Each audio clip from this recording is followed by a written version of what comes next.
Llogaria është e paguar paraprakisht. E bia 10 vjeçare me sy që shkëlqenin nga gjallëria dhe mençuria, hyri në dhomën e nënës së saj dhe zgjati dorën mbi tavolinë, e la mbi të një letër të shkruar nga vet ajo. Nëna shkoi ta lexoi se çfarë shkroi e bia me shkrimin e saj të bukur.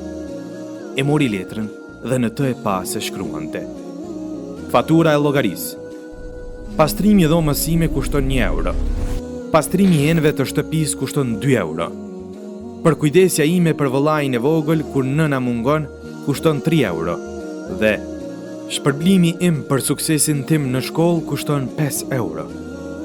Nëna, duke shikuar vajzën e saj në sy, në ato momente i vinin nëpërmend situata të ndryshme nga e kaluara, kështu që e mori po të njëjtin letër dhe shkroi në të: bartja në bark 9 muaj pa të holla. Dhembjet e rënda dhe të egra të shtatzanis pa të holla.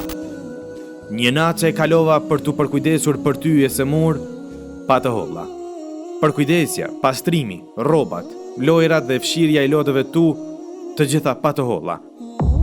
Ja dha letrën të bijes, e kur ajo e lexoi, ushtri në gjoksin e saj të turpëruar dhe në të njëjtën letër, poshtë gjërave të saj që i llogariti, shkroi: llogaria është e paguar paraprakisht.